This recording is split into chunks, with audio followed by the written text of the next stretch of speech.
అదే RTV app వార్తల్ని క్షణాల్లో చదివే అవకాశం ఉంటుంది. ఒక న్యూస్ పేపర్, ఒక టెలివిజన్ ఛానల్ మీ చేతుల్లో ఎప్పుడూ ఉంటాయి. మొన్న ఉగాది రోజు చరిత్రలో నిలిచిపోయే విధంగా మరొక చారిత్రాత్మకమైన నిర్ణయం తీసుకున్న మా గౌరవ ముఖ్యమంత్రి గారికి దేశంలో ఎవరు చేయని ఏ రాష్ట్రంలో లేని విధంగా మా ముఖ్యమంత్రి గారు, మంత్రివర్గము, మా శాసనసభ్యులు అందరం కలిసి మా ప్రభుత్వం మేనిఫెస్టోలో పెట్టలే, పూటగా హామీలు ఇయ్యలే.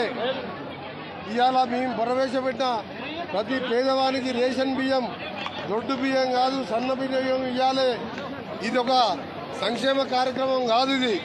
ఇది పేదవాని ఆత్మగౌరవాన్ని కాపాడుతూ పేదవాడు పేదవాడిలాగా ఉండకూడదు, పేదవాళ్ళు పెద్దవాళ్ళు సమానంగా ఉండాలనే తెలంగాణ తెచ్చుకున్నాం. ఇది దొరల రాజ్యం అసలే కాదు. అందుకని ఆలోచించి 50 రూపాయల కిలో అయిన సన్న బియ్యం ఇవ్వడానికి మొన్న లాంఛనంగా సూర్యాపేట జిల్లాలో ముఖ్యమంత్రి గారు ప్రారంభిస్తే ఈరోజు ఉదయం నల్గొండలో, ఇప్పుడు భువనగిరి జిల్లాలో మీ ప్రియతమ నాయకులు, ప్రజానాయకుడు, మన విప్ గారైన బీల్ ఐలయ్య గారు, భువనగిరి సార్ అనిల్ కుమార్ రెడ్డి గారు, కలెక్టర్ గారి సమక్షంలో వేలాది మంది మహిళలు మీరే చూశారు. ఎవరు పిలిచింది కాదు, స్వచ్ఛందంగా ఈ ప్రభుత్వం ప్రజాపాలన ఇస్తుందని చెప్పింది, ఇస్తుంది. దానికి ఉదాహరణ చూసినాం. 500 గ్యాస్ సిలిండర్ కానీ, ఉచిత బస్సు కానివ్వండి, ఈరోజు 200 యూనిట్ల కరెంటు కానివ్వండి, 2 లక్షల రుణమాఫీ కానివ్వండి. ఈ ప్రాంతాల ప్రజల చిరకాల కోరిక.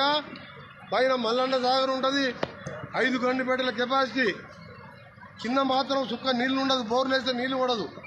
ఇదే ఐలయ్య గారు, నేను పదే ఐలయ్య గారు ఒత్తిడి తీసుకొచ్చి ముఖ్యమంత్రి గారితో, ఉత్తమ్ కుమార్ రెడ్డి మన జిల్లా మంత్రి వాళ్ళతో మాట్లాడి మన క్యాబినెట్లో 600 కోట్ల గన్నమల్ల రిజర్వాయర్ 1,04,000 ఎకరాలకు డైరెక్ట్ ఇండైరెక్ట్గా నెల రోజులే పనులు ప్రారంభిస్తున్నాం. మంచినీళ్ళు లేని పరిస్థితి ఇక్కడ. ఆయన ఫామ్ హౌస్కి ఏమో కొండపోచమ్మకి వెళ్ళి డైరెక్ట్ కాలువ తీసుకుంటాడు. ఇక్కడ మంచినీళ్ళు లేకుంటే 210 కోట్లు ఇదే మా ఎమ్మెల్యే గారు వెంట పడితే నేను బట్టి గారి దగ్గర పోయి, సీఎం గారి దగ్గర పోయి టెండర్లు పిలిపించి ఇదే యాదగిరి గుట్ట, లక్ష్మీనరసింహ స్వామి గుట్ట కింద పనులు కూడా 40% పూర్తయినాయి. 3 నెలల్లో ప్రతి ఇంటికి మంచినీళ్ళు ఇవ్వబోతున్నాం. ఇవాళ 3,500 కాన్సెన్స్కి 5 లక్షల చొప్పున ఇందులమ్మ ఇల్లు కట్టబోతున్నాం. ఇవాళ సన్న బియ్యం అనేది వాళ్ళు ఒక రేషన్ కార్డు ఇవ్వలే. రేషన్ కార్డులో ఆ ఇంట్లో ఎవరైనా ముసలాయన చచ్చిపోతే ఆయన పేరు తీసియలే. ఆ ఇంట్లో పిల్లగాడు పెద్దగా అయితే ఆ పేరు ఎక్కియలేదు. కానీ మేమేం చేసినాం, 15 నెలల్లో 21 లక్షల కొత్త రేషన్ కార్డు ఇచ్చినాం. 2,80,000 నుంచి 3,10,000 దాకా చేరుకున్నది ఇప్పుడు దగ్గర. వీళ్ళకి సన్న బియ్యం ఇస్తున్నాం. అందుకనే బీఆర్ఎస్ నేతలారా, బీజేపీ నేతలారా, మీరు ఒక్కసారి ఆలోచించుకోండి. ప్రజాపాలన, ఇందిరమ్మ రాజ్యం ఎట్లుంటుందో మనం చూసి నేర్చుకోరు. నిన్న బండి సంజయ్ గారు ఒక జోకేసుడు, రేషన్ షాపులలో మోడీ గారు పోటీ పెట్టాలట.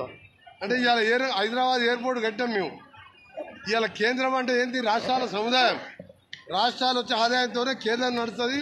ఆ కేంద్రంలో దేశ రక్షణకైనా ఏం చేసినా రాష్ట్రాల వాటానే ఉంటుంది, కేంద్రానికి ఆదాయం ఉండదు.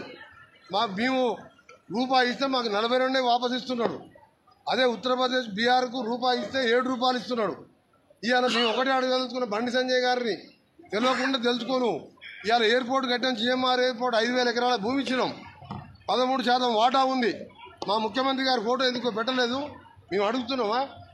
ఈ చిల్లర రాజకీయాలు మానుకోండి. ఫోటో రాజకీయం కాదు. పేదవాడి ఆత్మగౌరవం నింపే ఈ సన్న బియ్యం పథకాన్ని కూడా మా మోడీ గారి ఫోటో లేదంటే దేశ ప్రధాని రేషన్ షాప్ల ఫోటో కావాలన్నా? నువ్వేమి ఇస్తున్నావని మా దగ్గర కట్టే పన్నులు కూడా మాకు ఇస్తలేవు. ఎయిర్పోర్ట్లో అన్ని ఎయిర్పోర్ట్లలో ఆ రాష్ట్రాల ముఖ్యమంత్రుల ఫోటో పెట్టమని చెప్పండి, అది పెట్టరు. అయినా ఈ చిన్నర విషయాలు పోకుండా దేశ చరిత్ర సృష్టించిన సన్న బియ్యం పథకం, ఇవాళ ఇలాంటి పథకం ఏ రాష్ట్రంలో లేదు.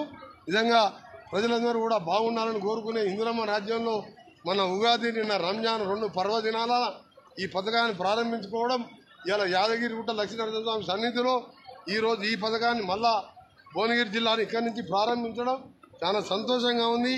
ఇవే కాదు, మేము చేయబోయే కార్యక్రమాలు మీలాగా బంగారు తెలంగాణ చేస్తాం. మొత్తం బంగారమే, డబుల్ బెడ్రూమ్ అని ఆలేరులో ఒక 40 ఇల్లు కడితే వంగపల్లిలో ఇప్పటికీ 10 ఏళ్ళ ఇల్లు ఓపెన్ చేయలే. ఇవాళ మా ఎమ్మెల్యే గారిని చూసి నేర్చుకోమంటున్న పాత ఎమ్మెల్యే 90 చెరువులు రాత్రి మొదలు సొంత డబ్బులు పెట్టి, మిషన్లు పెట్టి, మహాసోటలను పట్టుకొని కాంట్రాక్టర్లతో పెట్టి సొంత మిషన్లు పెట్టి ఇవాళ 90 చెరువులు నింపడమే కాదు, ఇలా గంధమల్ల సాధించుకున్నాడు. లక్షణాలు అటు అనిల్ కుమార్ రెడ్డి గారు మూసికి 390 కోట్లు బస్వాపూర్ పూర్తి చేస్తున్నాం.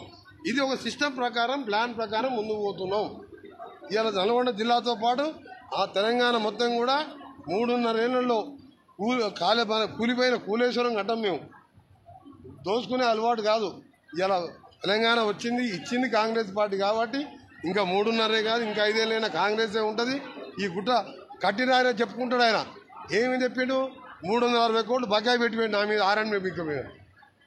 ఆటోలు బంద్ చేసిండు, ఆటో బ్రిడ్జ్ కట్టి కిందికి పోకుండా చేసిండు. ఓ పద్ధతి లేదు, పాడలేదు. అన్ని సెటిలైట్ చేస్తాం, అందరూ బాగున్నారని కోరుకునే ఇవాళ ఇంత మంచి పథకాన్ని పెట్టాం. ఈ సందర్భంగా ముఖ్యమంత్రికి భువనగిరి జిల్లా ప్రజల తరపున వారికి కృతజ్ఞతలు. మరిన్ని వీడియోస్ కోసం ఛానల్ ని సబ్స్క్రైబ్ చేయండి, లేటెస్ట్ అప్డేట్స్ కోసం వాట్సాప్ ఛానల్ ని ఫాలో చేయండి, అండ్ లింక్ డిస్క్రిప్షన్ లో ఉంది.